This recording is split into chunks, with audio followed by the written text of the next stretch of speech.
Hey everyone, long time no see.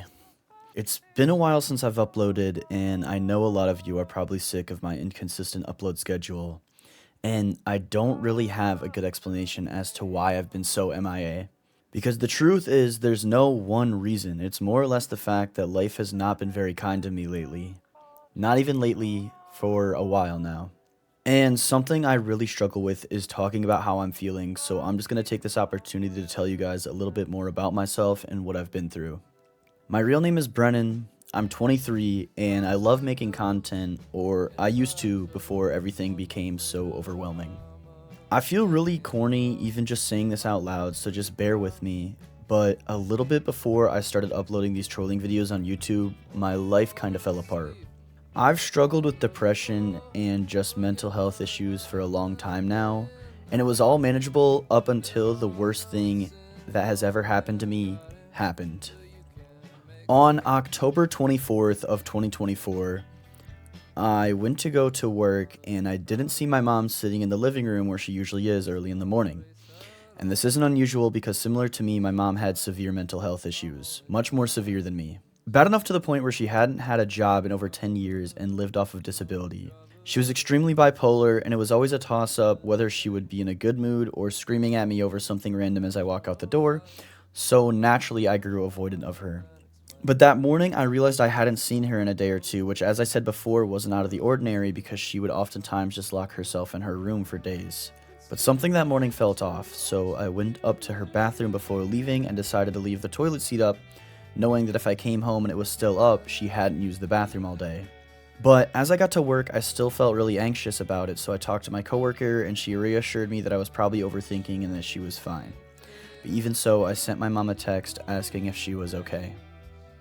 All day at work, I didn't receive a text back, so after getting off work, I went inside and saw that the toilet seat was still up, so I decided to go crack the door to her room. I saw her sleeping, so I shut the door and walked down the hallway, but after getting a few steps away from her room, I realized something didn't feel right about the way she was slouched over. So I decided to go back and say her name a few times, and after no response, I started to get closer and closer and raise my voice. I was almost yelling at this point, "Mom! Mom!" But she wasn't waking up.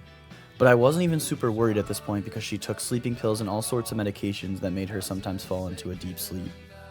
But as I walked closer to her bedside and started to shake her while yelling her name, full-blown yelling at this point, I started to panic as she wasn't waking up. And then as I was shaking her, I accidentally touched her side and it was just cold. But then I looked up at her face, saw she had blood coming out of her nose, and I just knew right then and there that she was dead. And then I saw pills laying all over her, and after calling the police and having to go through the gut-wrenching task of telling my family, my sisters, and my grandma what had happened, the police found a notebook inside with a letter written out to me and my sisters that my mom had killed herself. There's no words that can describe what it's like to go through something like that. It leaves a hole or a void in your chest and your stomach. You can try and distract yourself with video games, doom scrolling, hyperfixating on different things, whatever it takes. But as soon as you have a second to yourself, it's all that you think about. Most people couldn't even imagine going through something like that. But to make matters worse, I've gone through all of this alone. And I don't mean that I haven't had friends and family there for me to talk to, but to this day, I'm the only one living inside that very house where I found my mom. It's been over a year and it hasn't really gotten better. But the worst part is that everything is up to me revolving her death.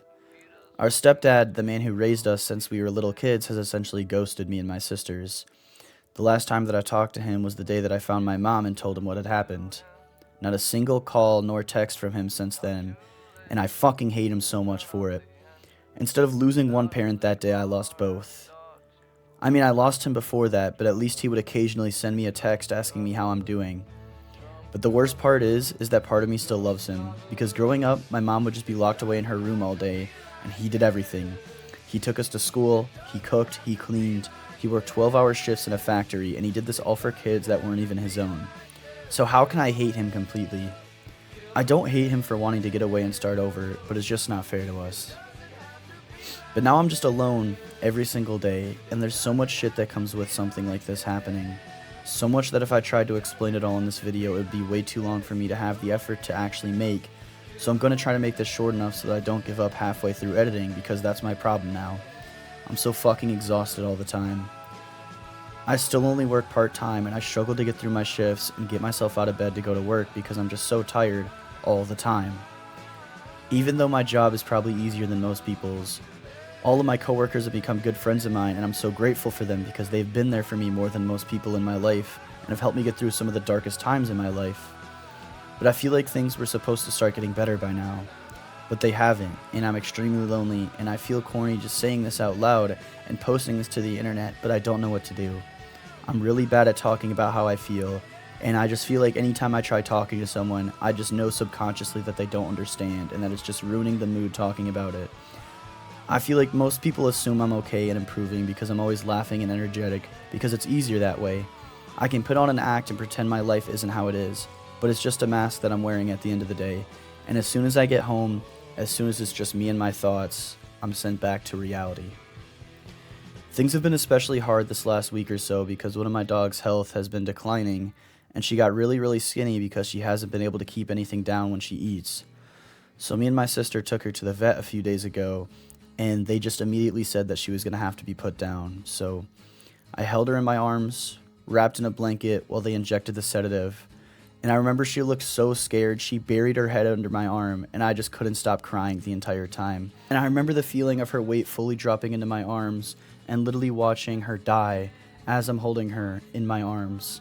It was absolutely terrible, and I never want to have to go through something like that again. I haven't been able to sleep. Every time I close my eyes, I just have a picture of her inside my head looking so scared, not knowing where she was, and there was nothing that I could do. And I've tried to bring this up to the people around me, but I just get the feeling that anytime I bring it up, the other person just wants the conversation to end. So here I am once again, going through my problems completely alone, and I'm really struggling. And now my puppy, one of the only beings that have been there for me since everything happened, is now gone. And I just feel like I couldn't be there for her like she was for me. If you made it this far into the video, I appreciate you taking your time to listen, and I'm sorry this was so out of the blue because I know this isn't my normal type of content, but I just feel I had to get this off my chest and at the same time let you guys know what's been going on with me. But in conclusion, I don't know what the point of this video is. I guess to give some clarification on why I haven't been uploading.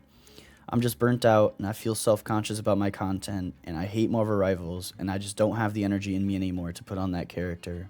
So to anyone missing my content, I apologize, and I don't know if I'll be coming back. But before I go, I just want to say, if you are struggling with mental health, speak up. And make sure you guys check in on your loved ones, because you never really know how someone is actually feeling.